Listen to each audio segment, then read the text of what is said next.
viajando, mas glória a Deus que nós estamos aqui, tendo esse culto abençoado, poderoso. Em nome de Jesus, eu creio que Deus já tem abençoado você, tem tocado a sua vida aí, ministrado algo no teu coração. E eu creio que o Senhor há de confirmar muitas coisas na tua vida nessa noite, de abençoar você, amém? Tocar a sua vida, falar com você, porque o que nós precisamos é que o Senhor fale conosco, e Ele tem falado, Ele é fiel. E eu queria convidar você a abrir tua Bíblia, pode se sentar aí, abrir tua Bíblia no livro de Salmos, capítulo 73.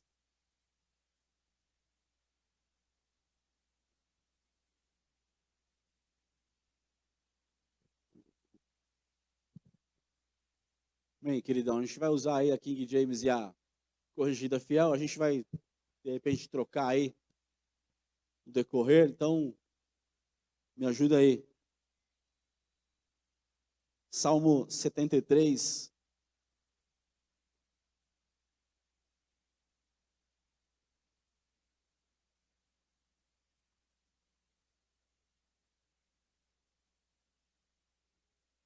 Glória a Deus, aleluia.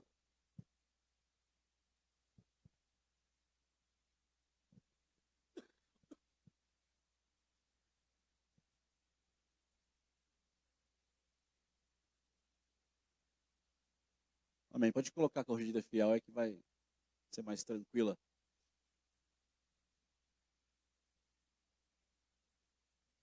Amém. Esse salmo aí não é um salmo de Davi, esse salmo é um salmo de Asaf. Asaf, ele é um adorador. Ele é alguém responsável pelo louvor. A palavra salmo significa louvor. Então, Asaf era um salmista. Então, desde a época de Moisés, Deus separou uma tribo, a tribo de Levi, você lembra disso? Para ser uma tribo sacerdotal. Na tribo de Levi, Arão tinha lá alguns filhos, e houve uma divisão. Então, todos os levitas da tribo de Levi, todo homem, todo o povo da tribo de Levi, eles eram responsáveis para cuidar do tabernáculo, das coisas do templo, mais para frente, mas do tabernáculo, das coisas que eram de Deus, do sacrifício, dos animais. E havia uma divisão entre os filhos de Levi, e uma parte da tribo de Levi eram os salmistas. Os salmistas eram levitas que eram responsáveis pelos louvor, pelos cânticos. Então, o Asaf, que vai escrever o salmo, a gente vai ler ele aqui, ele era um salmista. Ele tinha instrumentos.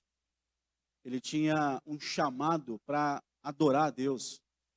Ele era responsável, no seu turno e com a sua casa, de adorar a Deus, de cantar louvores a Deus, de levar o povo à adoração ao único Deus. Então, é importante eu saber que quem escreveu esse salmo é um adorador, é um salmista. Um adorador, igual você. Eu quero crer que nessa noite nós estamos numa igreja, fazemos parte de uma igreja, aliás, é um privilégio fazer parte desse ministério há tantos anos, e saber que nós somos uma igreja de adoradores, de pessoas que têm compromisso com Deus. Olha para o teu lado aí, vê aí a cara de salmista desse irmão aí. A cara, nunca subiu no altar, mas quando ele canta aí do seu lado, você sente a unção. Tem uns que são desafinados, não tem jeito, né? Se eu ficar do seu lado na hora do louvor e me empolgar e soltar a voz, certamente você não vai correr, porque você vai sentir pelo menos a unção. Afinação zero, mas a unção você vai sentir, aleluia. Porque às vezes pode não ser afinado, mas é ungido, aleluia, amém? Tem unção aí. Então, não achar ruim. Eu lembro de uma época da igreja que tinha uma irmãzinha, não sei quem é, mas o antigo lembra, uma irmãzinha chamada Márcia. Ela era meio japonesa, não sei se o Júlio lembra disso. E ela ficava bem lá na frente, nas primeiras cadeiras. Irmão, a irmã Márcia, na hora do louvor, ela se rasgava, ela cantava, completamente desafinada, horrorosa. Era, na verdade, era horroroso, assim. Mas ela não estava nem aí. Ela fechava os olhos dela. E quantas vezes eu fiquei lá perto dela, do lado dela, no corredor ali do lado, próximo. Eu olhava para ela e falava, meu Deus, que desafinada. Mas que entrega. E tinha unção. Talvez você pode pensar assim, todo salmista tem que ser, todo adorador tem que ser afinado. Não tem nada, irmãos. As tuas palmas. Tem gente que nem palmas sabe bater, já viu? Que está num ritmo e está no outro. Já percebeu ou não? Tem gente, mas é adorador, irmão. É adorador. E quando sobe, tudo isso é filtrado e chega diante de Deus como um cheiro suave. Como adoração, como louvor. E Ele aceita isso. Então para de ter vergonha da tua voz, do teu jeito de cantar. Solta a tua voz e adora ao Senhor. Rasga o teu coração na adoração aí. Entrega para Deus o teu melhor, irmão. Entrega para Deus o teu melhor. Não fique esperando Deus tocar a tua garganta e fazer ela uma garganta igual do mais afinado. Não vai, talvez não vai acontecer isso nunca. Mas isso não pode impedir você de adorar, irmão. De adorar, de ser um adorador. E Asaf aqui, olha para mim, é um salmo de um adorador, de um salmista, que tocava, olha para mim, tocava diante da Arca da Aliança.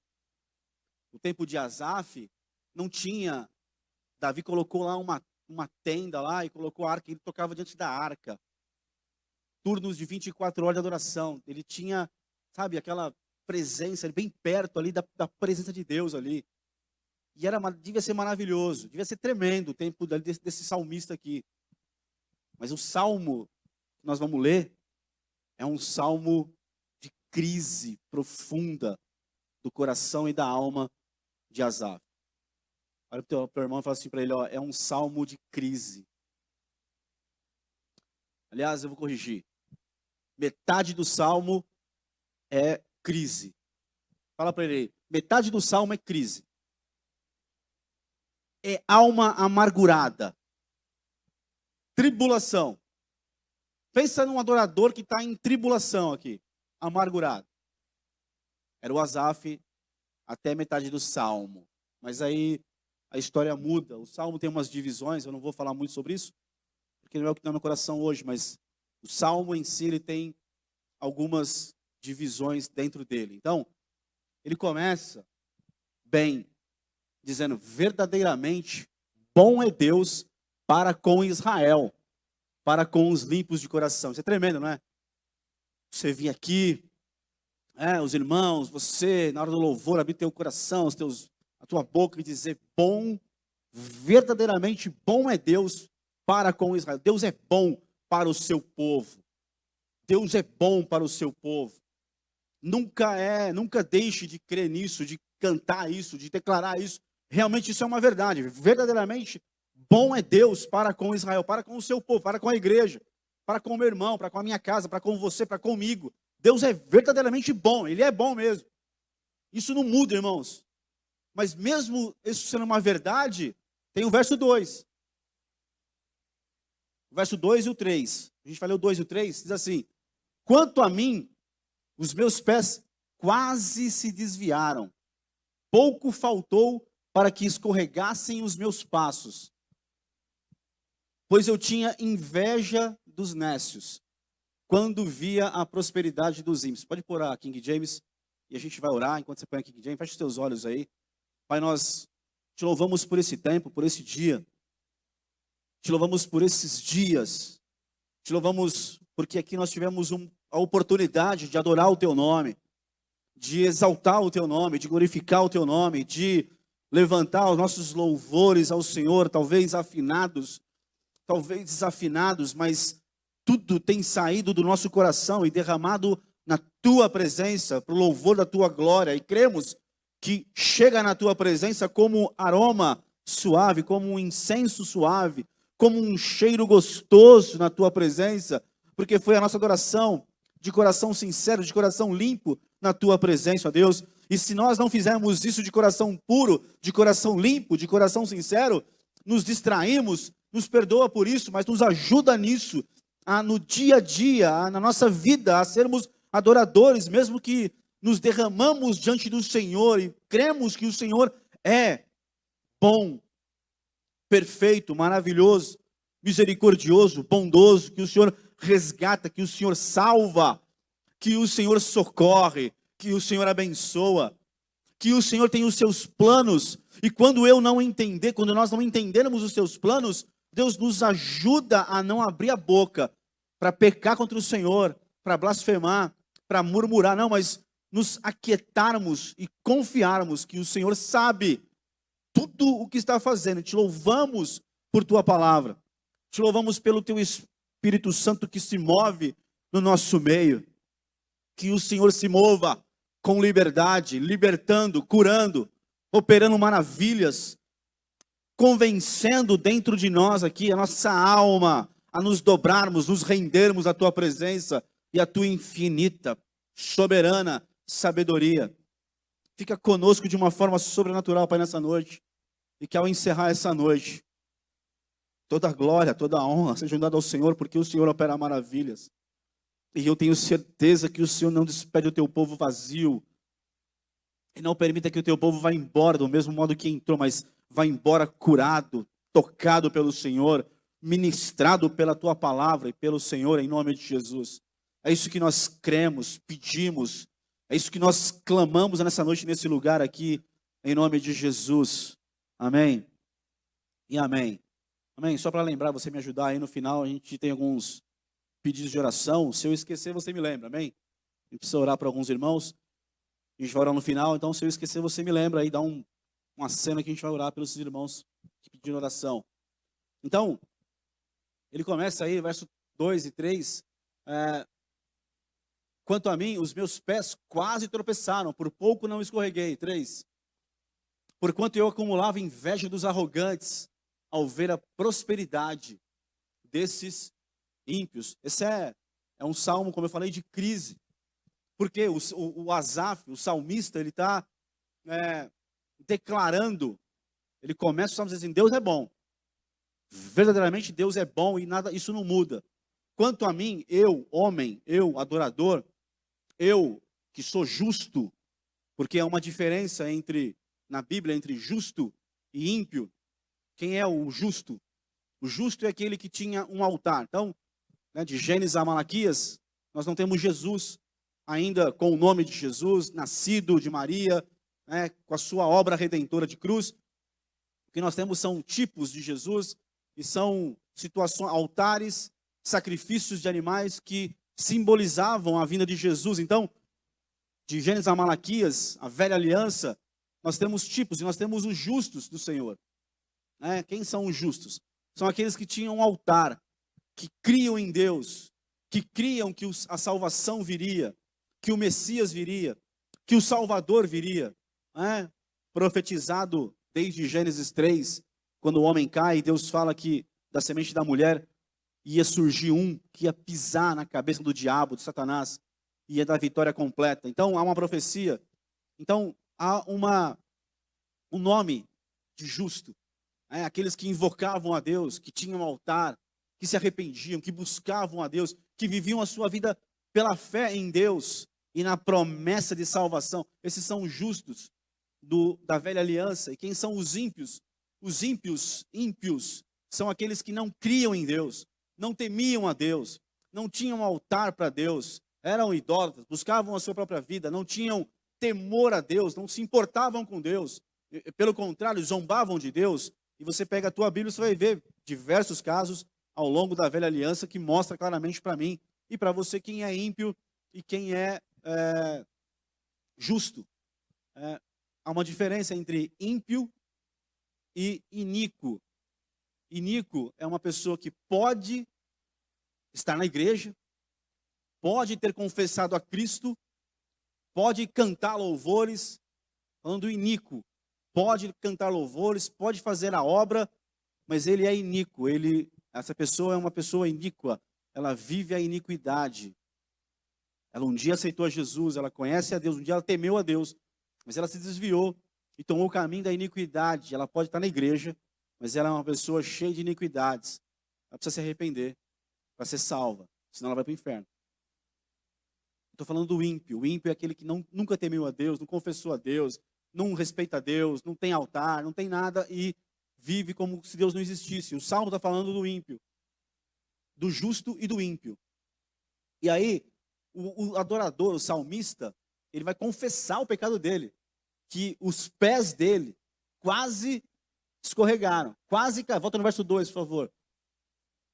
Quanto a mim, os meus pés quase tropeçaram, por pouco não escorreguei. Por quê? Porque ele vai falar da visão que ele tem dos ímpios, que ele está enxergando, que rodeiam, cercam ele ali, e o que isso provocou dentro dele. Por pouco, essa tentação, essa luta interior, esses sentimentos ruins que vieram contra ele, dentro dele, quase derrubaram ele. Os pés dele ficaram por pouco, por muito pouco de escorregar, de tropeçar e de cair nesses sentimentos ruins, nessa visão distorcida de quem Deus é, de como Deus está agindo, né, das pessoas que estão rodeando ele ali, do ímpio. Então, ele quase escorrega, ele quase tropeça, ele quase cai, ele quase afunda nesses sentimentos que estão lutando dentro dele. O 3,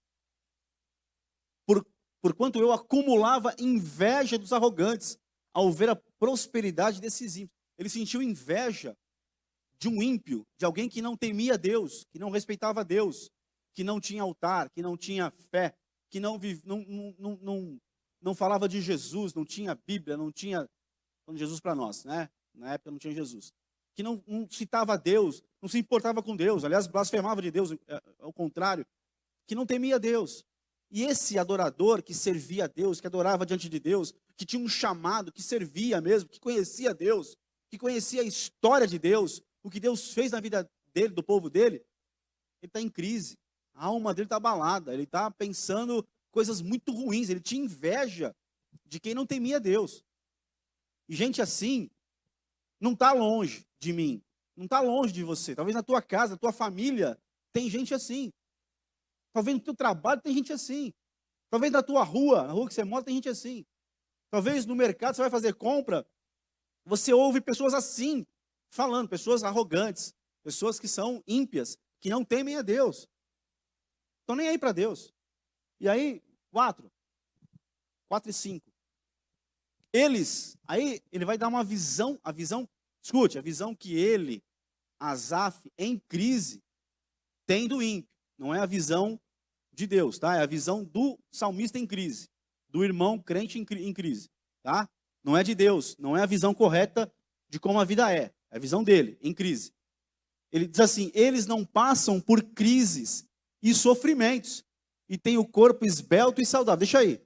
Eles não passam por crises e sofrimentos. A visão dele, ele está olhando para o ímpio e está vendo assim, essa pessoa não teme a Deus, fala besteira, vive de qualquer jeito, nunca pisou o pé numa igreja, nem passa na frente, não gosta de crente, inclusive, fala mal de crente, fala mal de pastor, fala mal de todo mundo, fala mal de... E não tem sofrimento, vive bem, vive tranquilão, tranquilona. E nunca pisou numa igreja, gente, nunca foi num culto, nunca foi numa escola dominical. Como é que pode? Esse é abençoado. Aí ele continua. E tem o seu corpo esbelto. Troca aí para Corrigida Fiel, por favor. Volta ao verso 4. Vamos trocar aí. Corrigida Fiel, verso 4. Porque não há aperto na sua morte, mas firme está a sua força. Ou seja, a visão dele é assim. Esse cara nunca vai... Esse cara, ou essa pessoa, esse homem ou mulher, esse ímpio, nunca vai ter uma morte terrível. Vai ter uma morte tranquila. Super legal. Ele não tem aperto na morte. Quer dizer isso. Vai ter uma morte, sabe? Vai deitar para dormir um dia, viveu tranquilo, né? Sem temer a Deus, vai deitar um dia, fechar os olhos e vai morrer. A visão do salmista, tá? Repito, para você gravar isso aí. É a visão dele, do ímpio.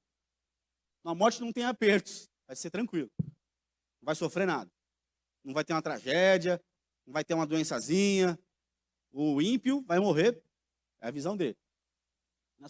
Mas firme está na sua força. Sua força nunca vai ser abalada. O seu físico, a sua robustez, vai ser sempre fortona e fortão. É a visão do salmista. Verso 5.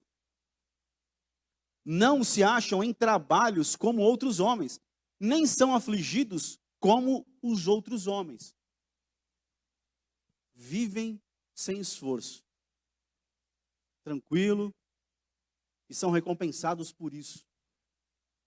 Não são afligidos. Vivem tranquilamente com um copo de suco na mão, com a sua bebida, com a sua melhor carne. Não tem dor, não tem aflição. Eu tenho um monte de aflições, de angústias, de dores no meu físico às vezes. Sou crente, você é crente, e tem dor de cabeça fortíssima, tem dor nas pernas, tem dor no corpo, tem dor na junta, tem dor em tudo quanto é lugar. Tem dia que você fala, meu Deus, não precisa responder, não precisa nem olhar, nem se mexe agora. Escute, nem se mexe. Mas tem aquela bolsinha cheia de remédio, é um remédio para um monte de coisa. É colorido, mas fica quieto aí, não precisa responder. Verso 6. Verso 6 ao 9. Por isso, a soberba os cerca como um colar. Vestem-se de violência como de adorno. Ou seja, essa pessoa ímpia, ela é soberba. Conhece gente assim? Que é soberba. Tudo que ela fala é soberba. Tudo que ela fala é altivez. Ela é a melhor, ela tem tudo, ela pode, ela faz, ela consegue, ela conquista, ela vai, ela tem, ela abre. Soberba está na boca dela, dentro dela, e tomou conta dela. E a violência é um outro atributo desse ímpio, né? E tudo que ele conquista é na violência, tudo que ela conquista é na violência. A tua família tem gente assim. Talvez você um dia foi assim. Talvez você tenha amigos que são assim. Talvez você conviva com pessoas e trabalhe com pessoas assim, violentas, que vão para a briga, que vão para a reclamação, que vão para o murro, que vão para a carne, para o barraco. Né? Esse é o ímpio. Tá? E eu tenho certeza, em nome de Jesus, que você não se enquadra em nada disso. Mas conhece alguém assim. E esse alguém que você conhece, que você vê, que você talvez conviva, você tenha que, às vezes, ouvir, engolir essa pessoa falando perto de você, numa comemoração, numa festa, num evento. Você está lá se remoendo por dentro e fala ou não fala? Não, esse miserável, essa miserável, é muito soberbo. Calma, calma, fica calmo.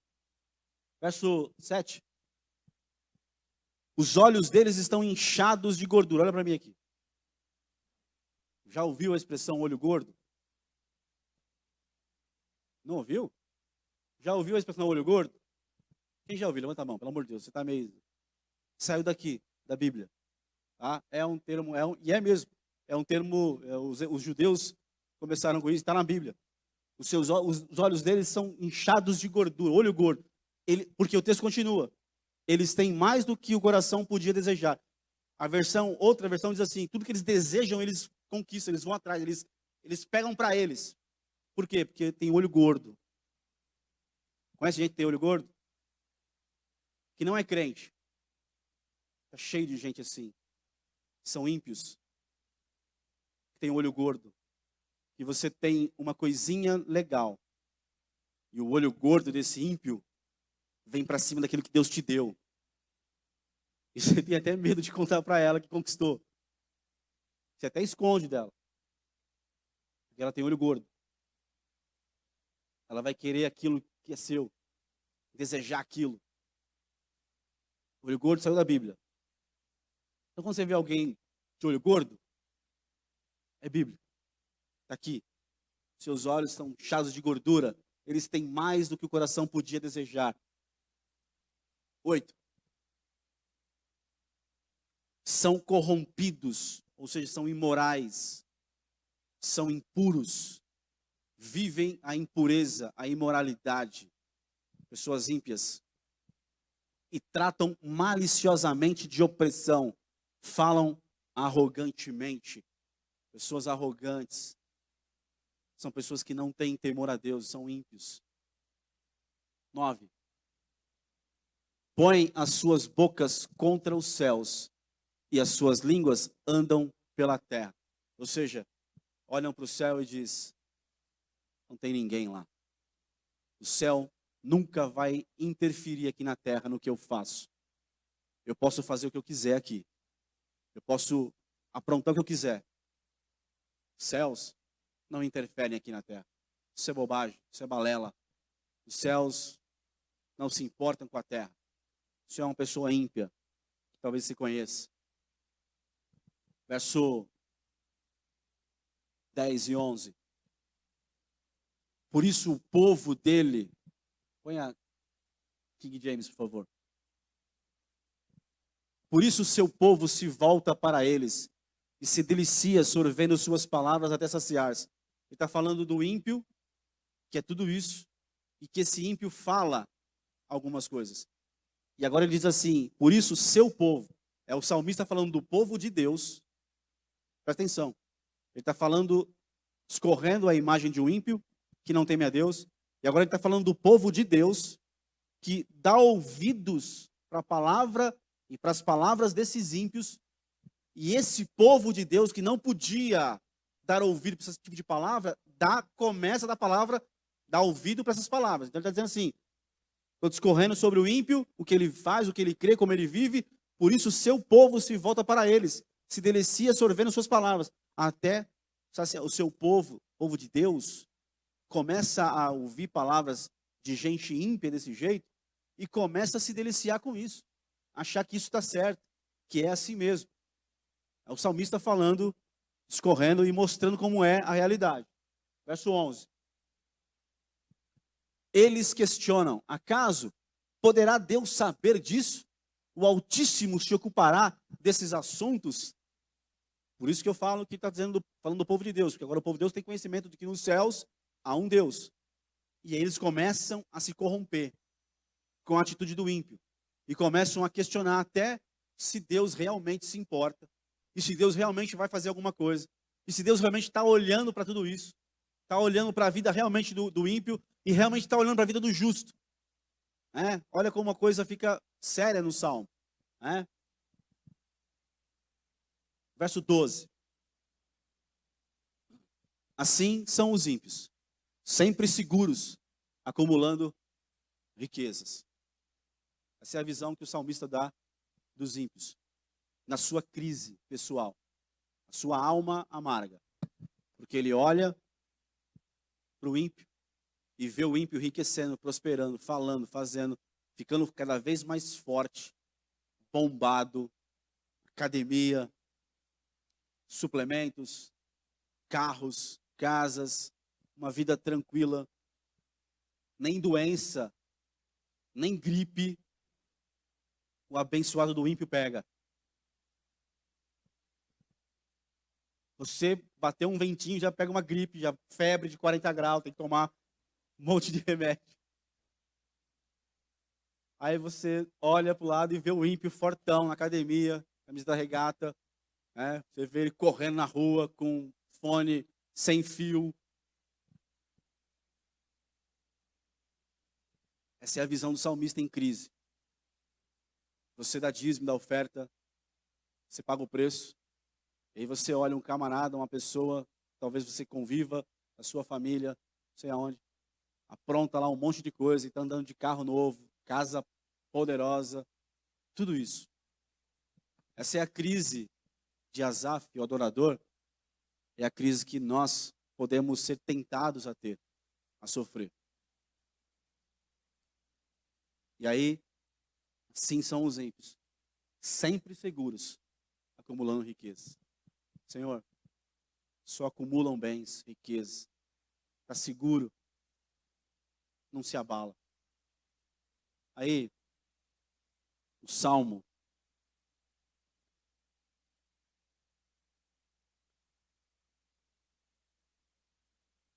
vamos ler mais um pouco, até do verso 13 até o 16. Pensando dessa forma, e aí ele muda agora, ele vai falar dele agora. Pensando dessa forma, em vão conservei puro o coração e lavei as mãos em sinal de inocência. Ele olha para tudo isso, para o quadro do ímpio, olha para ele agora e faz uma pergunta. Não é uma afirmação, é uma pergunta.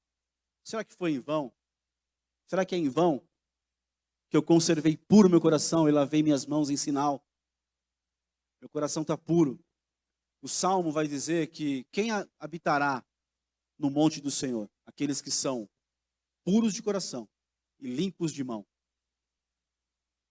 E ele vai dizer assim: conservei puro o meu coração e minhas mãos mantive limpas. Será que em vão eu fiz isso? Será que foi bobagem eu fazer eu pagar o preço? Será que quando eu me neguei a pecar foi em vão?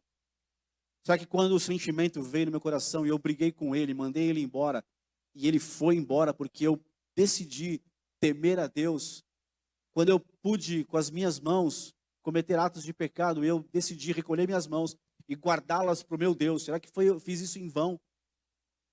Se Deus não está vendo, Deus não está ouvindo, será que eu estou pagando o preço para servir a Deus em verdade? Será que tudo que eu fiz foi em vão?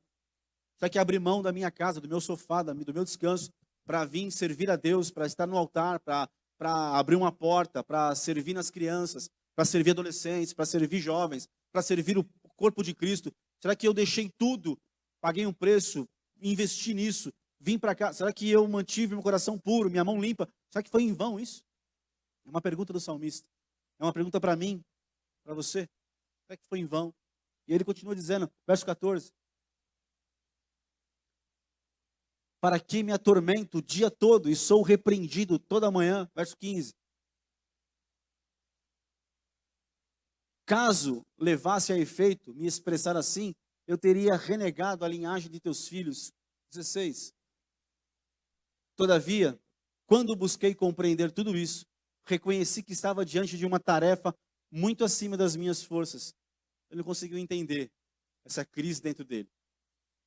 Então ele mostra todo o cenário de Deus, a soberania de Deus, dele, da crise dele, quase ele peca, quase ele cai, quase ele desvia, quase que ele desviou, quase que ele largou mão, falou, vou largar a mão de tudo isso, não vale a pena, não vale a pena. Aí ele fala do ímpio, da visão que ele tem do ímpio na sua crise pessoal, e aí ele fala dele, se valeu a pena, e agora o texto muda. Aí o teu irmão dá um sorriso para ele, agora vai mudar a coisa. Não, fala para ele assim, pela fé, vai mudar a coisa agora. Fala para ele assim, ó, a ficha vai cair agora. Fala para ele assim, ó, vai vir a revelação agora. E a revelação sempre vem, aleluia. A revelação sempre vem, irmão. Deus sempre vem. Deus sempre fala. Deus sempre te cura. Deus sempre me cura. Deus sempre te encontra, aleluia. Deus sempre transforma o que está dentro de mim, dentro de você. Não importa, irmão, não importa a crise. Deus é Deus, aleluia. E Ele tem um lugar para falar com você.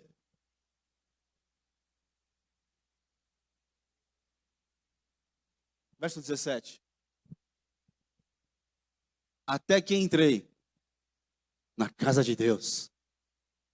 E então compreendi o destino dos ímpios. Estava em crise. Estava pensando um monte de coisa. Estava tendo uma visão dos ímpios, dos maus, dos perversos, dos que não temiam a Deus, que eram bonitos, fortes, não pegavam gripe, não tinham febre, não tinham nada, viviam bem, tinham bons meios de transporte, tinham prosperidade, tinham riquezas, acumulavam riquezas, falavam do céu, contra os céus, blasfemavam e nada acontecia. Estavam prosperando, sabe? Estavam abençoados, estavam na crina da onda, lá em cima, no topo. E aquilo machucou o salmista, aquilo trouxe crise para ele. Falta de entendimento, de discernimento, porque a crise, a tribulação, a angústia, quando vem, a prova, quando vem na minha vida, na tua vida, pode ter o poder de deturpar a minha visão e não me fazer entender que Deus é Deus, aleluia. Que Ele cuida de você, que Ele tem os seus caminhos, que Ele sabe o que faz, que Ele não muda, irmãos, que Ele é bom. Verdadeiramente Deus é bom para o seu povo. E Ele está no controle, Ele sabe o que faz, Ele é perfeito. Ele sabe o que faz na sua vida, aonde te põe. Ele sabe que os apertos que você passa, que eu passo, vão redundar em bênção, em glória na sua própria vida, para a sua história e para marcar a história de outros do seu lado. Você vai ser consolador. Talvez hoje você está aqui precisando de um consolo de Deus. Mas amanhã, você vai consolar outros. Vai falar com autoridade. Eu passei por isso aí, meu amado. Eu passei por isso aí, minha irmã. E ó, Deus me deu vitória, aleluia. E o mesmo Deus que me deu vitória vai te dar vitória também, aleluia. Porque é isso. Até que ele entrou. Até que eu entrei na casa de Deus. Outra versão diz, até que eu entrei nos teus santuários. Até que eu entrei. Deixei a crise de lado. Deixei lá o quarto escuro. Deixei tudo. Levantei do sofá. Rompi com a crise. E entrei na sua presença, na sua casa. E na sua casa veio iluminação. Veio resposta. Veio cura. Veio palavra do Senhor para a minha vida. Veio entendimento. Muitas coisas que eu não entendi na minha vida. Mas aqui, diante da luz da palavra, eu entendi. Entrei aqui muitas vezes sem entender nada. Por que disso, para que aquilo, e aquela história toda. Mas saí daqui com entendimento completamente mudado. Por quê? Porque Deus veio e falou. Deus usou alguém. Deus usou um louvor. Deus usou o ambiente. Deus não usou ninguém. Falou propriamente comigo. Como fala com você. Talvez tenha alguém pregando, e você não recebe nada da palavra. Mas talvez Deus falou com você alguma coisa na tua cadeira. Que abriu a mente, abriu o céu sobre você e falou assim, essa é a resposta que eu precisava. Quantas vezes eu entrei aqui, ou no santuário, diante de Deus, nas crises, e às vezes um abraço me curou, às vezes um aperto de mão me curou, às vezes o ambiente me curou, às vezes eu só conseguia entrar aqui arrastando, fui curado, porque você não está diante de homens, você está diante do Deus Todo-Poderoso. Ele não pode fazer na minha casa, no meu quarto? Pode. Por isso você pode buscar na tua casa, no teu quarto, na tua sala, lavando louça. Alguém que já lavou louça e Deus falou com você? Ou eu estou louco? Eu também lavo louça, e bastante louça. Aleluia. Aleluia. E Deus já falou comigo lavando louça. Cozinhando, tem alguém que cozinha aqui? Deus já falou com você cozinhando? Deus já falou comigo cozinhando. Deus fala, irmão, é só eu me colocar diante do santuário, diante da presença dEle. Ele está na tua casa, sim, está no teu quarto, sim, ele está na tua sala, ele está no teu trabalho, sim. Alguém aqui Deus já falou no banheiro do trabalho? Já falou comigo no banheiro do trabalho, eu tive que largar a mão, deixar ir para o banheiro, trancar a porta e ajoelhar no banheiro. E Deus falou comigo.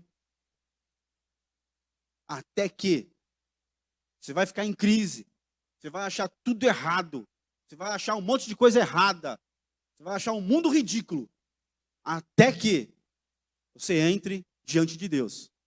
Quando você entrar diante de Deus, tudo isso vai ser mudado, irmão. Eu estou pensando isso, sentindo aquilo, está esquisito aqui dentro. Até que você entre diante de Deus. Você entrou aqui nessa noite. E eu quero crer fortemente que Deus vai despedir você aqui hoje. Com o teu entendimento mudado, tocado, transformado. O teu coração limpo, puro. Com as tuas mãos limpas, puras. Tocado por Deus, pelo Senhor. E vai sair. E vai olhar para o ímpio. Com misericórdia. Vai dizer para ele, arrepende. Porque o teu fim vai ser terrível se não se arrepender. Até que entrei na casa de Deus. E então compreendi o destino dos ímpios. Deus se revelou para mim. Deus se revelou para nós. Verso 18, perdão. Essa é a verdade. Daquilo que Deus fala com ele.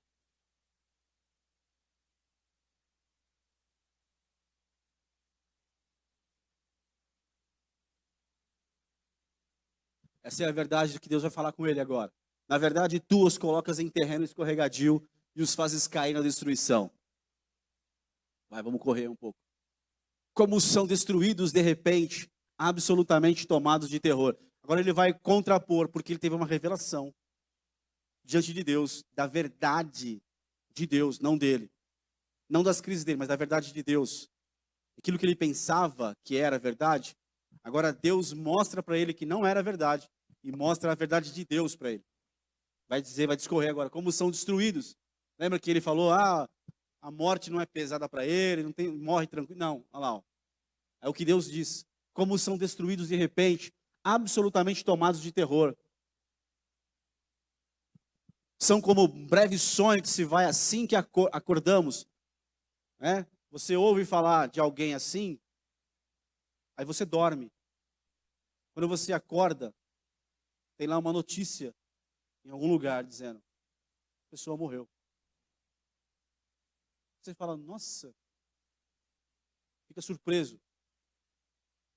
Tempo atrás eu abri um celular, acordei de manhã, faz alguns anos isso. E eu abri e eu olhei e vi a morte de uma pessoa que eu convivi muito de perto, por 3 anos, muito perto, assim, muito próximo. Que quase diariamente eu via, conversava com essa pessoa. E aquilo me mexeu profundamente, assim, quando eu abri, via o rosto daquele homem, aquele jovem homem, um pai de um garotinho. E eu me lembrei do jeito dele, da voz dele, sabe, da dureza do coração dele, das palavras dele. E eu brincava muito com ele, porque ele era palmeirense, eu era corintiano. Sou corintiano, aliás. Ele era muito palmeirense. E estava numa crise muito feia o Palmeiras naquela época. E o Corinthians estava ganhando muita coisa.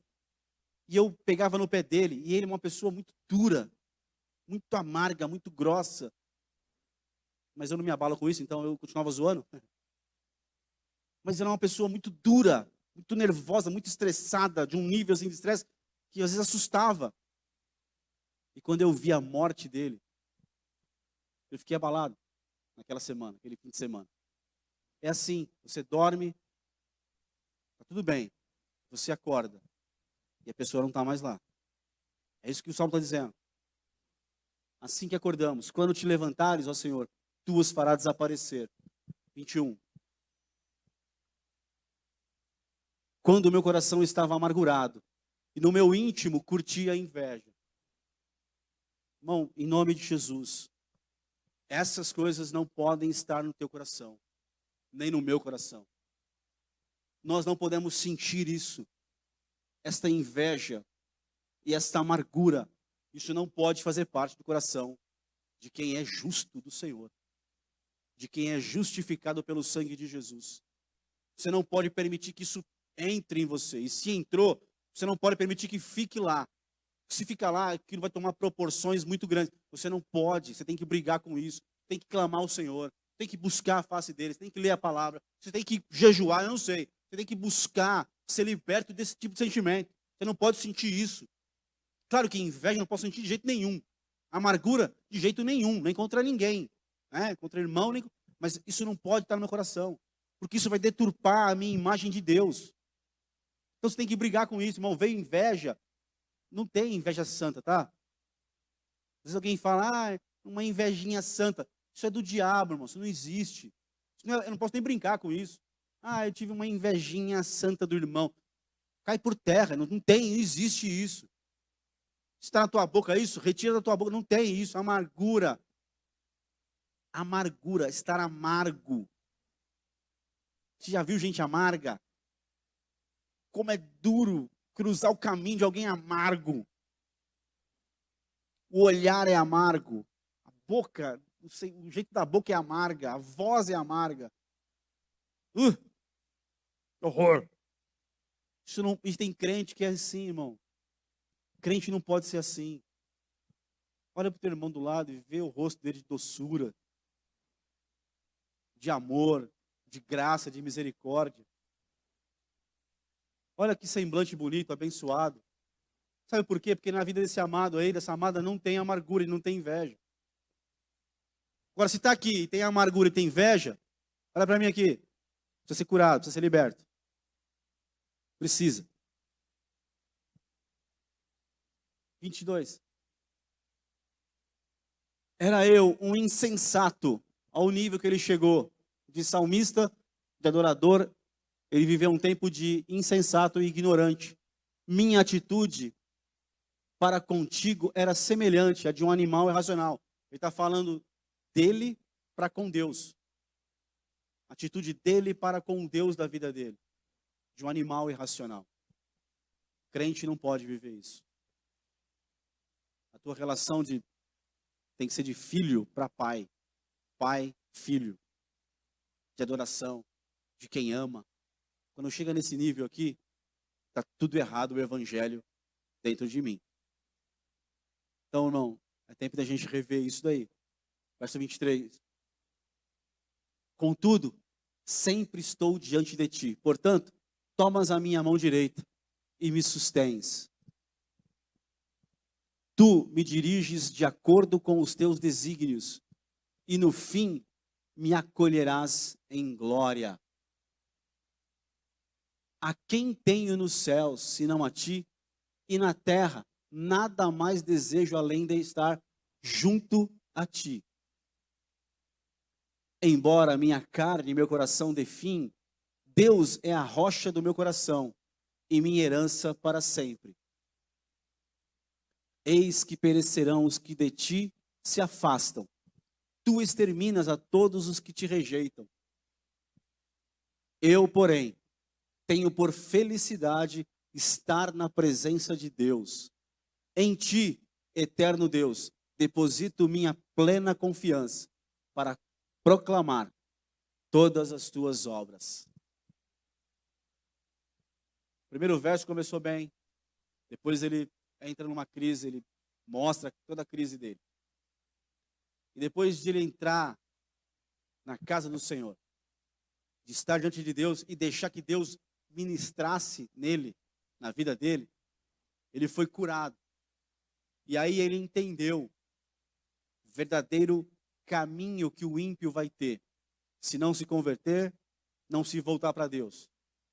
E aí ele vai falar agora do sentimento real, depois da cura, que está dentro dele para com o Deus da vida dele.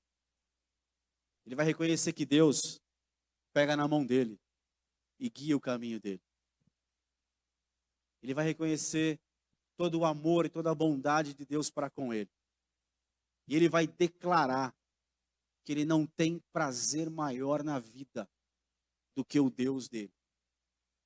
De que agora, eu imagino agora, o louvor dele, como seria diante de Deus.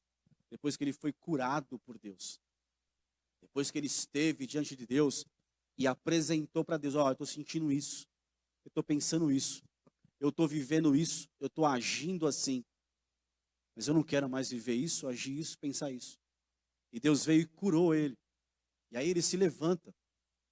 E aí ele vai declarar quem é o Deus da vida dele. Ele vai recitar, cantar. Aqui é cantado isso, tá? Todo salmo que você tem na tua mão aí, dos 150 salmos, 5 livros de salmos, eles são canções.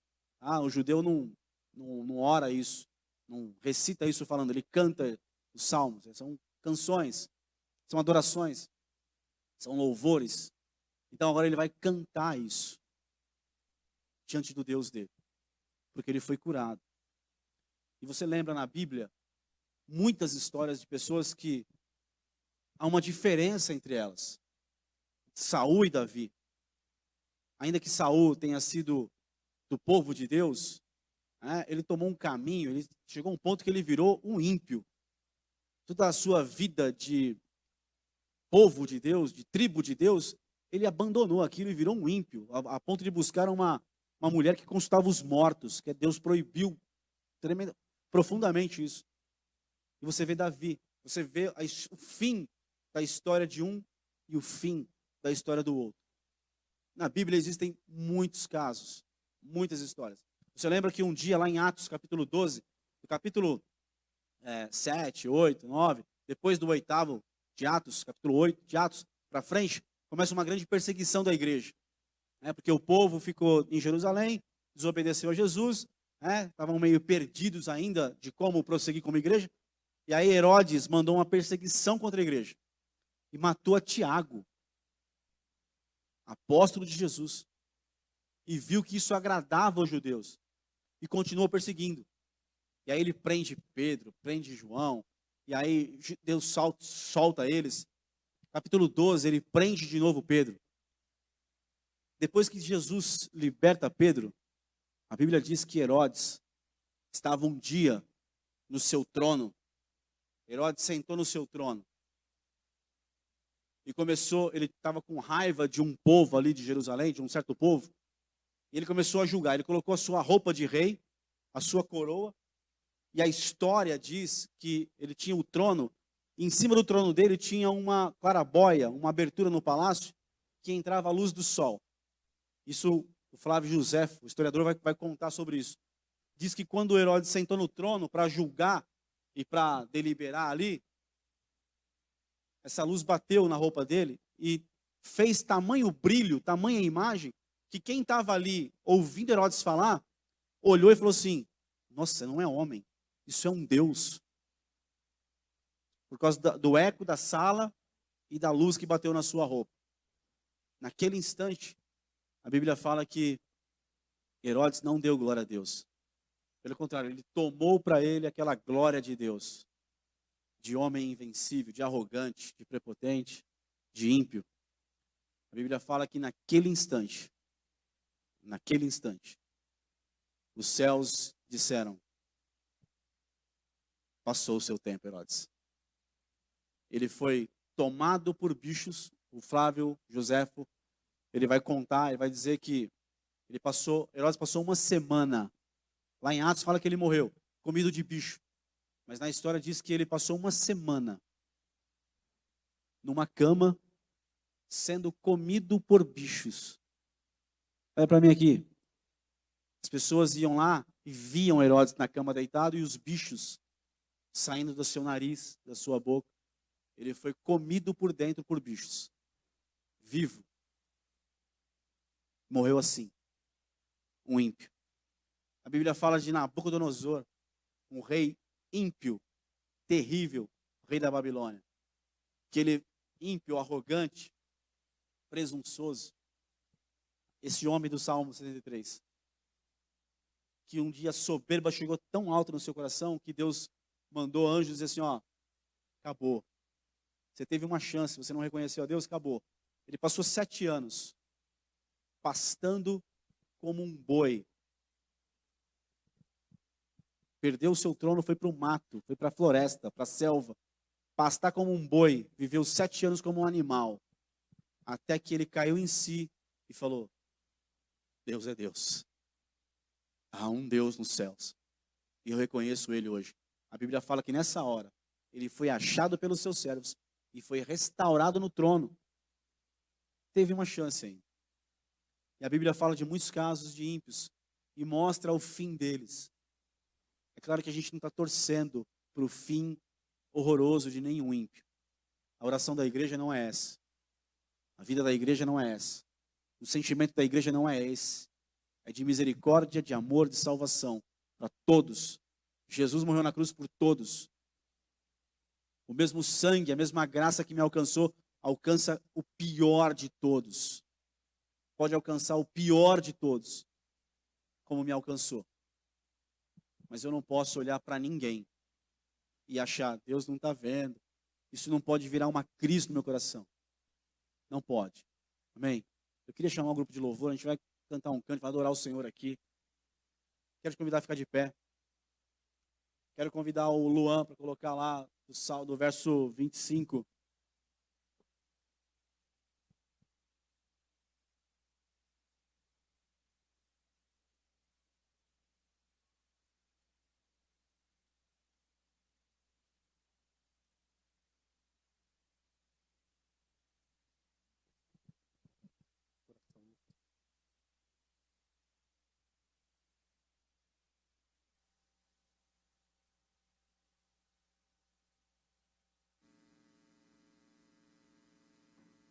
Do verso 23, por favor, Luan, em diante.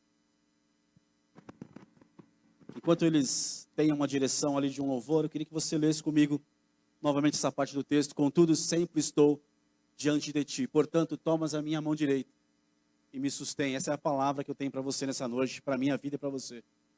O Deus que está olhando para você. O Deus que você está sempre diante dele. Você não vai ser pego em crise, pelo amor de Deus, em nome de Jesus. Em crises da alma, não vai atingir você, porque você está acima disso, porque você sempre diante do irmão, anda sempre diante do seu Deus. Busca a face dele, se submete a ele, corre, busca, vai se ajoelhar, vai buscar, vai clamar o nome dele, você vai ver o quanto ele vai dirigir você, cuidar de você, orientar você. Ele é fiel, irmão, ele é fiel.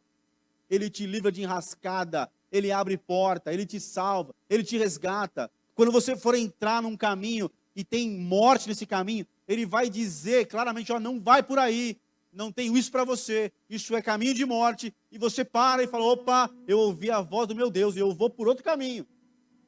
Porque você está sempre diante dele, você conhece a voz dele.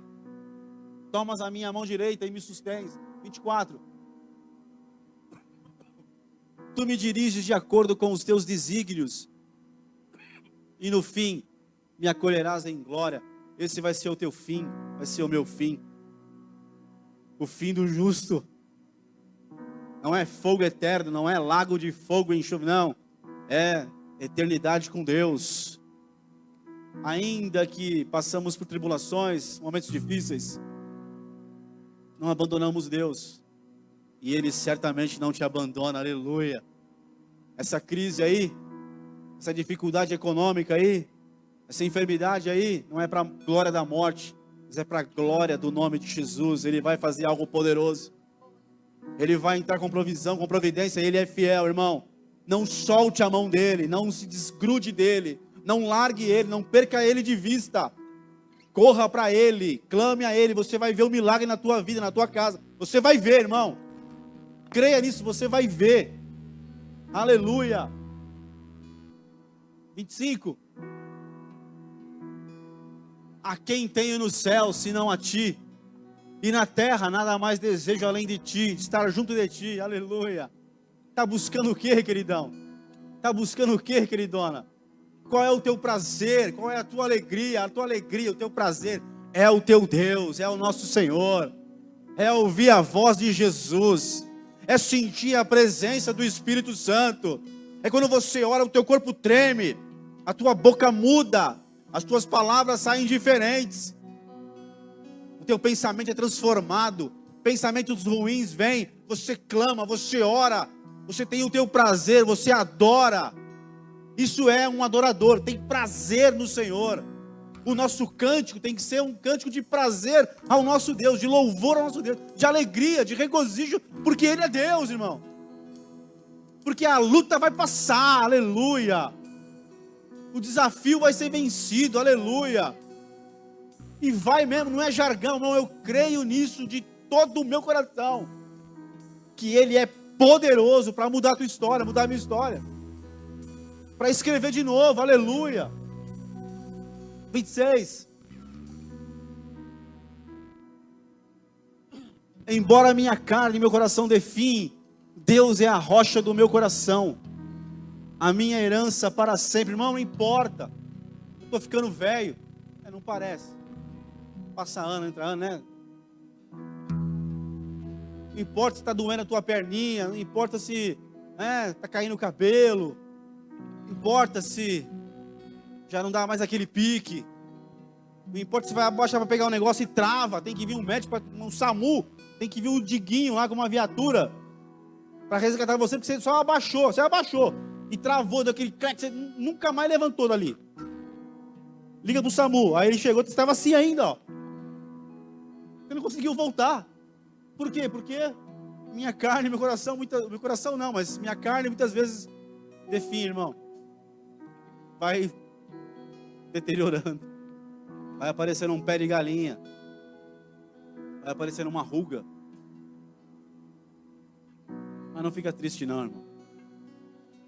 Você vai ser restaurado na eternidade. Você vai ter um novo corpo glorificado. Pelo menos se alegre com isso, irmão. Pelo amor de Deus. Lá vai mudar as coisas. Lá vai ser diferente. 27. Irmão, não se afasta do Senhor, não. Quanta gente eu cruzo na rua hoje, eu olho e digo, meu Deus, isso tinha um baita chamado. Meu Deus, esse daí eu vi adorando a Deus.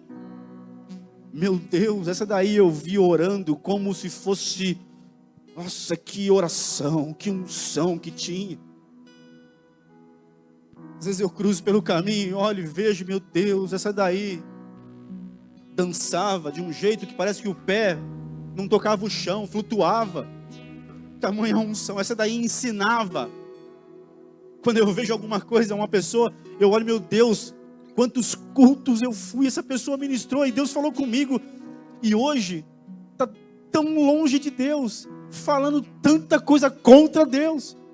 Como pode, Senhor, como pode? Porque se afastaram. Perecerão os que de ti se afastam. Tu extermina todos que te rejeitam. Não rejeita Deus, não. Não importa a luta, a prova, a tribulação, não importa o aperto. Se agarra com Deus. Deixa tudo, menos Deus. Você pode perder tudo, a tua casa, o teu carro, o teu dinheiro, a tua calça, o teu sapato. Pode perder tudo. Mas a tua fé é em Deus. Não. A tua comunhão com Ele, não deixa que ninguém toque nela. O diabo não pode tocar na tua fé, na tua comunhão. Não pode, irmão. Se você não deixar, não pode. Não se afasta dele, não. Gruda nele, busca ele, adora ele. Fica com ele. Pode ter prova, pode ter conflito, pode ter confronto, pode ter o que for. Se agarra com ele, irmão. Verso 28. Eu, porém, tenho por felicidade estar na presença de Deus. Em ti, eterno Deus, deposito minha plena confiança para proclamar todas as tuas obras. Aleluia. Aleluia. Essa é a tua história, meu querido. Essa é a tua vida. Esse é você. Essa noite você é esse. Você é esse. Fecha os teus olhos aí e adore ao Senhor em nome de Jesus, mas não se distraia, pelo amor de Deus. Fecha os teus olhos e adore o Senhor. Abre a tua boca e adore ao Senhor. Cante, ore, fale em línguas. Eu não sei, mas faça alguma coisa. De gente que foi curada nessa noite pela palavra. Mostre isso no mundo espiritual.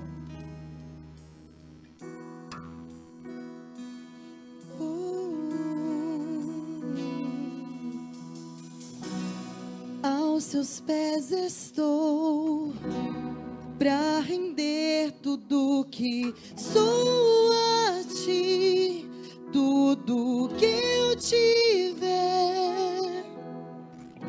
Receba aqui, Senhor. Aleluia. O meu perfume, minhas Aleluia. lágrimas. Oh, glória a Deus. Que vão cair. Basta um olhar. Aleluia. Em teu rosto. Fui perdoada logo que eu te vi. Aleluia. Até que eu entrei no santuário de Deus. E todos os meus tesouros vou derramar diante de ti. Eu quebro meu vaso. Eu quebro meu vaso aos teus pés. Aos pés do meu Aleluia. amado. Eu quebro meu vaso. Eu quebro meu vaso aos teus pés. Aos pés do meu amado. Aleluia. Oh. Aleluia. Deixa Ele tocar em você nessa noite, aqui nesse lugar. Até que eu entrei no santuário do meu Deus. E lá Ele mudou. Aos seus pés estou, pra render Aleluia. Sou a ti. Aleluia. Oh, riabachoriamas. Receba aqui, Senhor, meu perfume, Aleluia. minhas lágrimas que vão cair. Aleluia. Basta um olhar em teu rosto. Fui perdoado logo que eu Oh, aleluia. te vi. Choriamas, Todos os suriamas. meus tesouros Oh, riamas. vou derramar diante de ti.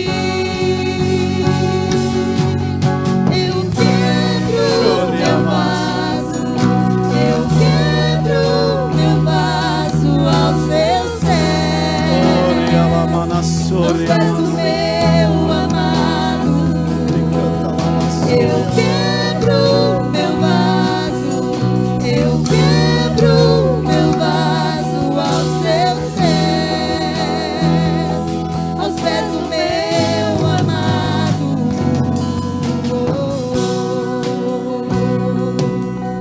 Não importa o preço, Oh, riamas, eu me rendo a suriamas. ti, Senhor. Aleluia. Não importa o Recalabachoriamas. preço do perfume derramado, a tua presença vale mais, a tua presença vale mais. Aleluia. E não Aleluia. importa o preço Choriamas. do perfume derramado, Aleluia. a tua presença vale mais. Aleluia. A tua presença vale mais. E não importa o preço do perfume derramado, a tua presença vale mais. Aleluia, aleluia. A tua presença vale Glória a mais. Deus, glória a Deus, E aleluia. não importa o preço do perfume derramado, Glória, a Manás. tua presença vale mais. A tua presença vale mais. E eu quebro Glória, meu Manás. vaso, eu quebro Glória, meu Manás. vaso aos teus Ricantalabassuriamas. aos pés do meu amado. Aleluia. Eu quebro meu vaso, eu quebro meu vaso aos teus pés, aos Aleluia. pés do meu amado. Glória, Eu Lamas. quebro meu vaso, Suriamas, suriamas. quebro meu vaso aos teus pés. Oh, ricantalamas, suriamas. Eu quebro meu vaso, eu quebro meu vaso aos seus pés, aos pés do meu amado. Aleluia. Aleluia. Chorialamas, suriamas. Oriamas, suriandalamas, seriamas. Oriamas, suricantalamas. O verso 17 diz: até que entrei na casa de Deus, e lá eu fui ministrado. Você foi ministrado aqui nessa noite. Você entrou na casa do teu Deus. Talvez você entrou aqui com amargura. Talvez você entrou aqui com algum desespero. Talvez você entrou aqui com alguma angústia. Mas eu estou aqui para dizer para você, em nome de Jesus, que você é aquele que Deus pega na mão. É aquele que Deus cuida. Talvez você entrou aqui pensando assim: Senhor, por que estão fazendo isso contra a minha vida? Eu lutei para manter meu coração puro, minhas mãos limpas, mas estão fazendo isso contra a minha vida e eu não estou aguentando. Você entrou aqui para ouvir, até que você entrou aqui, isso estava assolando a tua alma. Você entrou aqui para ouvir Deus falar com você e dizer: eu pego na tua mão, eu te honro. Eu sou o Deus que te honra. Honro a pureza do teu coração e a limpeza das tuas mãos. Vale a pena estar na minha presença, vale a pena me servir, diz o Senhor. Eu sou o Deus que honra a sua vida, e Deus tem honra para a sua vida, meu irmão e minha irmã. Deus é aquele que toma você pela tua mão. Teu Deus é aquele que te cura, que te liberta de amarguras, que te fortalece, que te faz ficar de pé e andar na presença dEle, saber que Ele é fiel, que Ele te cerca, Ele te guarda. Tem lá alguém, escute isso, tem alguém lá muito maior do que você, muito mais poderoso que você, tramando o mal contra a sua vida, contra a sua empresa. Eu quero aqui da parte do Senhor dizer, em nome de Jesus, você vai ver Deus te levantando a teu favor e fazendo um milagre tão grande que você vai vir aqui nesse altar e vai testemunhar. Aquele dia eu estava lá, Deus falou comigo, e aquele mal que estavam tramando contra a minha vida, contra a minha empresa, o Senhor veio e fez um milagre tão grande, porque o ímpio não vai vencer, porque aqueles que tomaram o caminho do mal não vão prevalecer, não vão ficar, não vão se manter. Oramos para que se convertam, mas o mal que o diabo quer contra a sua vida, ele não pode fazer. Ele não tem poder de tocar em você. Sabe por quê? Porque você tem o prazer no teu Deus, porque você está sempre diante dEle, você ouve a voz dEle, você recebe poder dEle, renovo dEle, milagre dEle. Ele é o teu prazer verdadeiro, aleluia. Quando você entrou diante dEle nessa noite, Ele estava aqui te esperando e me esperando, para derramar sobre a tua alma e arrancar amargura, arrancar inveja, arrancar todo o sentimento de crise, que saia do seu interior nessa noite, que saia dentro de você, em nome de Jesus. Você é o justo do Senhor. Salmo 34 fala sobre o justo e sobre o ímpio. Lá, entre tantas coisas, ele diz: muitas são as aflições do justo, mas o Senhor de todas elas o livra, aleluia. Irmão, receba essa palavra da parte do Senhor. Você vai testemunhar os grandes milagres de Deus na sua vida. Você vai testemunhar a cura de Deus na sua vida. Você vai testemunhar as portas que Deus abriu na sua vida. Você vai olhar no olho de alguém com autoridade espiritual e vai dizer: eu recebi vitória nisso, porque eu fui curado por Deus. Feche os teus olhos por um instante. Pai, nós te louvamos por tua palavra, pela tua presença que é maravilhosa nesse lugar. A ti, ó Deus, toda a honra, toda a glória, todo o louvor. Nós te adoramos, nós te amamos, confiamos no Senhor, como o salmista diz aqui no final. A confiança dele está plenamente no Senhor. Que o Senhor é a rocha dele, o Senhor é a nossa rocha. Os pés do meu irmão estão firmados no Senhor Jesus, que é a nossa rocha. Os pés desta minha irmã não estão firmados na areia, não, estão firmados na rocha, que é Jesus. O Senhor é a rocha do coração dele, o Senhor é a rocha do coração dela, aleluia. Nos dias que o sol estiver bem forte sobre ela, sobre ele, o Senhor será o socorro dele, será o socorro dela. O mal não vai alcançar a casa dele, o mal não vai alcançar a casa dela. Porque verdadeiramente Bom é o Senhor para com o teu povo.